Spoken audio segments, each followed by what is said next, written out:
आज हम प्रथम वर्ष कला के द्वितीय प्रश्न पत्र के अंतर्गत चौथी इकाई में रांगे राघव द्वारा रचित कहानी घिसटता कंबल की चर्चा करेंगे। रांगे राघव एक प्रसिद्ध कथाकार हैं जिन्होंने बहुत सारे उपन्यास कहानियों की रचना की। दूसरी तरफ उनके काव्य जो हैं वो भी चर्चा में रहे हैं। इसके अतिरिक्त आलोचना के अंतर्गत उन्होंने बहुत कुछ लिखा है। रांगे राघव की जो कहानियाँ हैं उसके जो विषय हैं वो विविध हैं। उन्होंने राजनीति, इतिहास, पुराण, मानव, पशु, पक्षी सभी को लेकर के कहानियाँ रची हैं।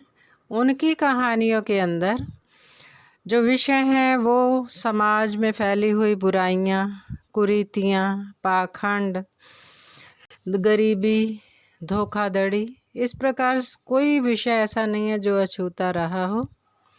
ऐसे प्रसिद्ध कहानीकार की ये जो कहानी है घिसटता कंबल, ये एक प्रतीकात्मक रूप में इसके अंदर दिखाया गया है जो इसका शीर्षक है। आज हम इस कहानी की चर्चा करेंगे। इसे दो भागों में पढ़ेंगे, कुछ कहानी आज और कुछ अगले वीडियो में। प्रभात की जिस बेला में कोयल का बोल सुनाई देता है, रागिनी उसे अपने सुहाग का एकमात्र शुभ लक्षण समझकर हर्ष से गदगद हो उठती है। ये जो प्रथम पंक्ति है इसी को अंत में जाकर के भी दिखाया गया है। दूर एक पेड़ है, वरना उस मोहल्ले में पत्थरों, ईंटों और उनकी कठोरता के अतिरिक्त और कुछ भी नहीं है। वह दूर दूर तक देखती है, कहीं कुछ भी नहीं दिखाई देता। लौट कर आती है, चूल्हे पर पानी रख देती है और घुटनों पर सिर रखकर सोचने लगती है। कुछ भी नहीं है चिंता करने के योग्य, क्योंकि जो है वह चिंता ही है और चिंता के अतिरिक्त और कुछ नहीं। पानी में से एक आवाज़ आ रही है, उसकी ओर देखा, कुछ नहीं, उबलने की ध्वनि आ रही है। तो क्या इस जीवन में वह जो विभिन्न ध्वनियाँ सुनाई दे रही हैं वे और कुछ नहीं, केवल एक उबाल का उपहास है जिसका रूप धीरे धीरे धुआं बनकर उड़ता जा रहा है ताकि शून्य में अपने आप लय हो जाए। कोई समझने का प्रयत्न करे, क्योंकि समझकर चलना कठिन है। अच्छा है वह बटोही, बटोही का अर्थ होता है जो राह पर चल रहा है, जो नहीं जानता कि जंगल में शेर चीतों के अतिरिक्त बटमार भी हैं, लुटेरे भी हैं। रागिनी और विपिन दो पात्र हैं इस कहानी के अंदर। दोनों किसी कारणवश अपने विवाह के पश्चात अपने माता पिता के पास न रह करके जीवन के संघर्ष में दोनों इकट्ठे ही चल पड़े हैं। तो यहाँ पर जो संघर्षपूर्ण जीवन है उसको चित्रित किया गया है। और रागिनी ने पतीली उतार कर रख दी। एक विवाह और विवाह के बाद जैसे यात्री के कंधे पर पड़ा कंबल जो लटकता रहता है, मैला होता रहता है। कोई कहे कि मुसाफिर देख तो पीछे तू अपने ही निशान मिटा रहा है। घिसटता कंबल अपने आप में एक प्रतीकात्मक है कि जो ज़मीन से लग कर उसके पीछे पीछे आ रहा है और अतीत को भुला करके वर्तमान में रहने का संदेश दे रहा है।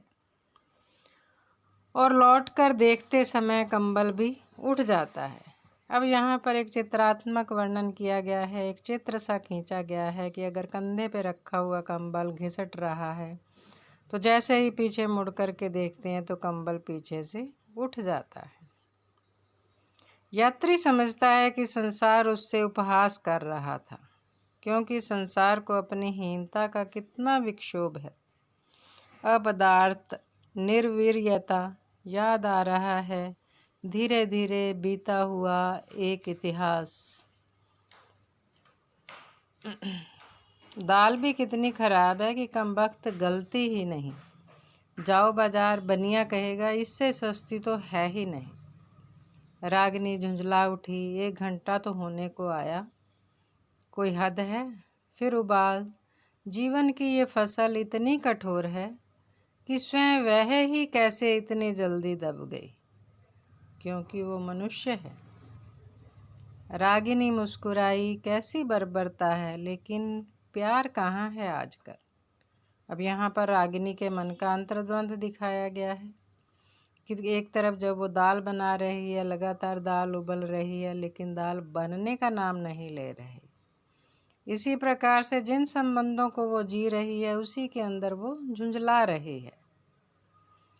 उफ, कैसी मिर्ची की झांस उठ रही है। 100 बार सोच चुकी हूँ कि जाकर पड़ोसिन से कहूँ कि बहन, एक ही घर में रहते हैं तो समझौता करके ही रहना होगा। नहीं भाती हमें तुम्हारी ये बात कि मिर्चें हवा के रुख में कूटने बैठ जाती हो। पड़ोसिन बड़बड़ाती है, आजकल के स्कूलों की छोकरियाँ, जैसे परमात्मा ने इन्हें औरत क्या बनाया, दुनिया पर एक एहसान सा कर दिया। रागिनी का वह स्कूल का जीवन भी कितना भला था। वे मास्टरनियाँ कहाँ मिलेंगी अब। तब वह प्रेम करना चाहती थी, हर महीने माया पड़ती थी। पढ़ने को तो मन अब भी चाहता है, क्योंकि उसमें वह है जो वैसे नहीं होता, हो ही नहीं सकता। अब यहाँ पर उसके मन की जो अवस्था है उसका चित्रण किया गया है कि उसका ध्यान जो है किस प्रकार पूर्व दीप्ति शैली के रूप में दिखाया है कि वो वर्तमान में रहते हुए अपने अतीत की तरफ जाती है, लेकिन तुरंत ही लौट आती है। दाल तो नहीं ही गलेगी, दोपहर चढ़ जाएगी, दिन ढल जाएगा। विपिन ने प्रवेश किया, नहा धोकर पट्टे पर आसन ग्रहण किया और कहा, क्यों, खाना बन गया? प्रश्नात्मक शैली है। बन कहाँ से गया? दाल तो ऐसी लाए हो जैसे भानुमति का पिटारा। इसके सीजने की बेला आए, न उसके ख़त्म होने की।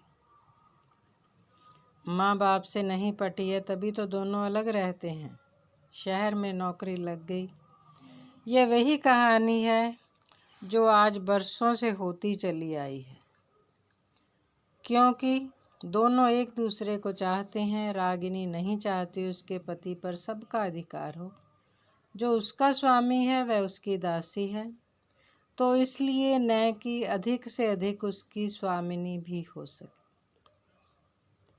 एक मुस्कान की कटार चमकती है, दूसरे की मुस्कान कटार बनकर उस स्नेह की मार को रोकती है। फिर दुधारा इधर भी काटता है, उधर भी, और वह पैनी गरम गरम लोहे की टुकड़ी इधर भी उतरती है और उधर भी, और वह उनकी परवशता की घृणा का प्यार है। जैसे बहेलिए से डरे हुए दो पक्षी एक दूसरे के पंखों में सिर छिपाकर गर्म होने का यत्न करते हैं। प्रतीकात्मक रूप में समझाने का यहाँ पर यह प्रयास किया गया है कि किस प्रकार से समाज से दूर रहकर, अपने परिवारजनों से दूर रह करके जीवन से संघर्ष करते हुए एक दूसरे के साथ कोई और आसरा, कोई और आश्रय न होने के कारण एक दूसरे से बंधे हुए हैं।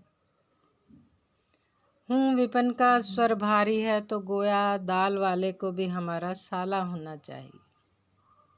रागिनी चिढ़ गई। उसने कहा, जी हाँ, साला नहीं तो भाई होना ही चाहिए। आपसी नीरसता को समाप्त करने के लिए हंसी मजाक दिखाया गया है। एक तरेर रस्सी खिंच गई, उस पर अभिमान नट बनकर अपना कौशल दिखाता हुआ चल रहा है। जैसे सैनिक शिक्षा पाते समय हाथों से पकड़कर झूलते हुए रस्सा थामकर नदी पार करते हैं। पति और पत्नी, दास और दासी, अभिमान और ऐंठन, अच्छी भाषा में देवता और पुजारिन, 1 रुपया और चवन्नी। विपिन कहता है, तो मैं जा रहा हूँ, सरकार की नौकरी है। वहाँ जाने के लिए ज़रूरी नहीं है कि दाल खाकर ही जाना चाहिए। तुम्हें मेरी कसम है, खाने के लिए सारा जीवन है। वही नहीं है तो फिर सारा संसार किस लिए है? और विपिन कहता है, खाने को या तो है ही नहीं, या है भी तो उसके खाने का समय नहीं है। रागिनी के मुंह पर उदासी चढ़ती है, जैसे पारदर्शी फाउंटेन पेन में स्याही चढ़ती हुई दिखाई देती है। अब यहाँ पर एक उदाहरण दे करके दिखाया है कि किस प्रकार से हृदय के अंदर जो विचार आ रहे हैं वो किस प्रकार से एक फाउंटेन पेन में जैसे स्याही दिखाई देती है वैसे दिख रहे हैं। विपिन देखता है कि कितना शुद्र है वह। संसार में अनेक कार्य हैं, अनेक अनेक महापुरुष हैं, अनेक अनेक शक्तियां हैं, किंतु वह कहीं भी नहीं, कुछ भी नहीं है। उसकी असमर्थता ऐसी है जैसे टूटे हुए गिलास के शीशे के टुकड़े। वह केवल घिसटता चला जा रहा है। उसकी आंखों में एक उदास छाया है, उनमें दर्द है, प्राणों की कसक है। व्यक्ति का प्यासा हृदय है, किंतु घड़ी में 10 बज रहे हैं। जैसे प्रेम की सीता की ओर 10 मुखों से रावण बोलता हुआ देख रहा हो, घूर रहा है। शाम हो गई, फिर वही दाल है जो सीजना नहीं चाहती। जानती है कि वह सीजने के लिए है कि दुनिया उसे खाकर पचा जाए, फिर भी नहीं सीजती। कैसी पथरीली जिद है। रागिनी फिर उठ गई, जाकर मुंह धोया, तौलिए से मुंह पोंछकर माथे में बिंदी लगाई। एक बार दर्पण में मुख देखा। ये कोई पद्मिनी का सा रूप नहीं, किंतु फिर भी इसमें कुछ तो है ही जो अपने मन के सूनेपन को अपने आप गुदगुदा दे, जिसे देखकर संसार कह सके इसे कुछ चाहिए, कुछ चाहिए। विपिन के सिर में दर्द है, वह लेटा हुआ है। रागिनी ने कमरे में जाकर धीरे से लालटेन जला दी। सिराने बैठकर सिर पर हाथ रखा। कुछ हल्का सा ज्वर था, गरम शरीर अच्छा लगा। हाथ फिराकर कहा, क्यों बदन गरम है, कुछ हरारत लगती है। हाँ, आज कुछ ज़्यादा होगी, कोई ऐसी बात नहीं। तुम जानती हो 8 घंटे की ड्यूटी, जिसमें 16 घंटे की डांट। क्या मतलब? रागिनी ने चौंक कर पूछा। मेरे भाई, 2 आदमी के 8 और 8 16 ही तो हुए। दोनों हंस पड़े। इसके अतिरिक्त और कोई चारा भी नहीं है। कर भी क्या सकते हैं? क्लर्की छोड़ देगा तो कोई दूसरा पतिंगा क्षमा पर जलने आ जाएगा।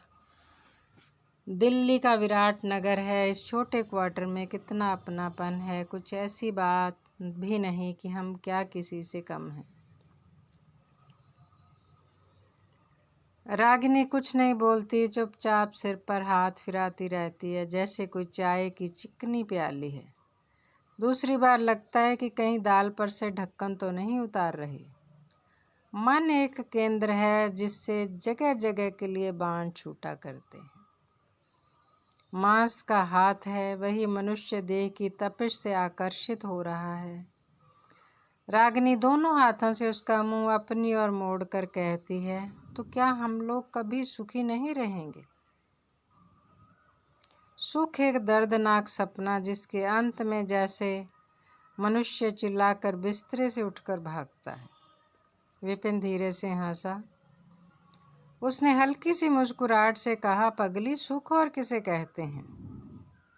रागिनी के मन पर कोई सांत्वना का घड़ा उंडेल रहा है। विपिन ने कहा, तुम समझती हो धन ही हमारे सुखों का मोल है। नहीं रागिनी, प्रेम ही हमारे जीवन की सांत्वना है, एक बड़ा भारी आधार है। यदि मैं इस दुखी संसार में तुमसे छूट जाऊं तो तुम समझती हो मैं यह अपमान का जीवन बिता सकूंगा? रागिनी ने समझा। मन के किसी भीतरी भाग में प्रश्न हुआ, तो क्या ये स्नेह किसी और घृणा का परिणाम है? विपिन ने उसकी गोद में सिर रखकर कहा, रानी, डूबते को तिनके का सहारा चाहिए। किनारे पर खड़ा होकर शोर मचाने वाला तो कभी मदद नहीं देगा। तो क्या हम दोनों डूब रहे हैं? रागिनी ने उसका हाथ अपनी मुट्ठी में दबा लिया। विपिन को लगा जैसे बिजली का तार उसके हाथ से जकड़ गया हो। उसके तो एक बार बुखार है। रागिनी ने उसके बालों पर स्नेह से हाथ फेरा, जैसे रेशम का कीड़ा अपने मुंह से उगले रेशम में चहलकदमी कर रहा हो। दोनों एक दूसरे का मुंह देर तक देखते हैं। पीलापन तो है ही, कितना असंतोष भी है। यदि समाज का ढांचा इसके लिए दोषी है तो देवता के सामने इनकी बलि क्यों हो रही है। आज इतनी ही कहानी पढ़ेंगे। अगली कहानी जो है अगले वीडियो के अंदर उसकी हम चर्चा करेंगे। उसके साथ ही कुछ प्रश्नों की चर्चा करेंगे। धन्यवाद।